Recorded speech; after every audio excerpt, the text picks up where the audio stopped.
सभी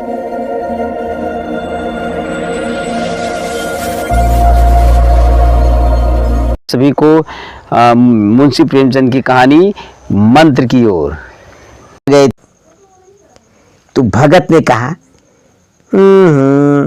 चड्ढा ने तो मेरे साथ कौन सा नेकी कर दिया है, कौन सा अच्छा कर दिया है कि मेरा मन वहां लगेगा और मैं वहां जाकर उसके बेटे को मंत्र पढ़ करके बचा दूंगा। ना ना, मैं नहीं जाऊंगा। बुढ़िया ने कहा, बुढ़ऊ, मैं आपको बहुत अच्छी तरीके से जानती हूं, उठे तो आप इसी इरादे से हो।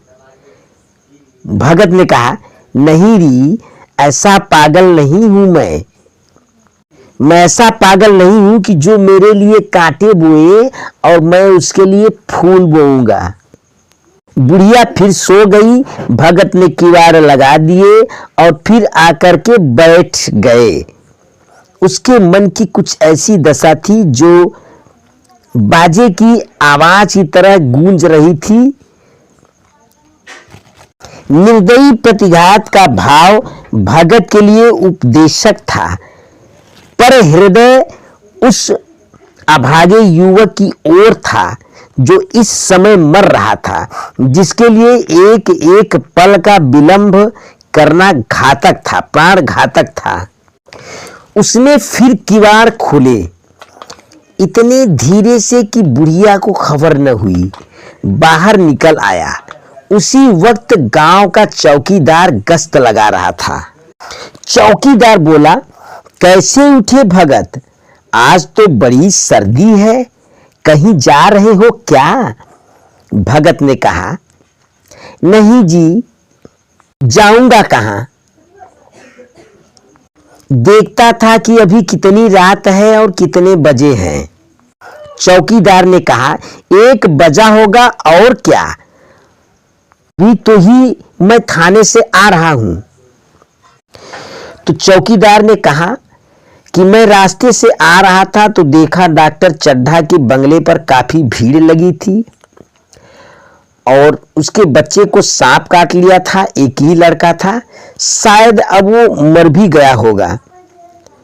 शायद तुम चले जाओ भगत तो शायद उसका प्राण बच जाए, वरना बहुत ही मुश्किल है। सुना है कि डॉक्टर चड्ढा अपनी पूरी संपत्ति उस व्यक्ति को देने के लिए तैयार हो गए हैं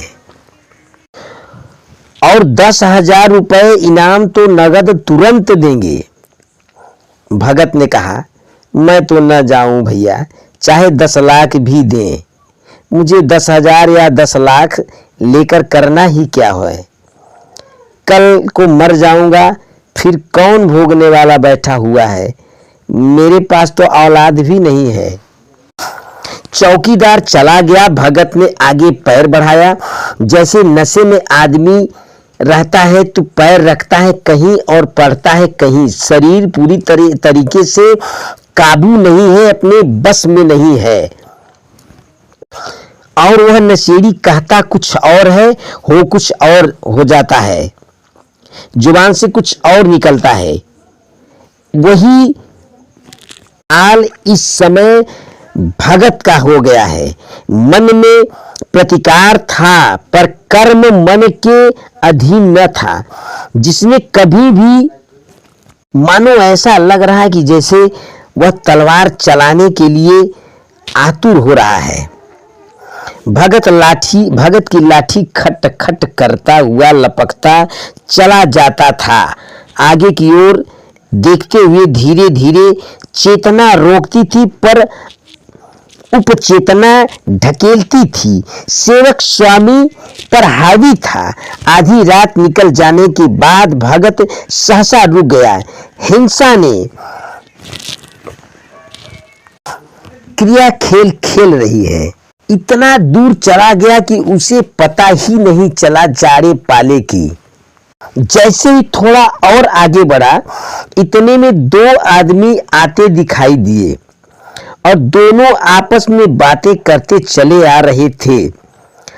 पहला आदमी बोला, चड्ढा बाबू का घर उजड़ गया, वही तो एक लड़का था। दूसरा आदमी बोला, हाँ भैया सही कह रहे हो। भगत के कान में यह आवाज पड़ी, उसकी चाल और भी तेज हो गई।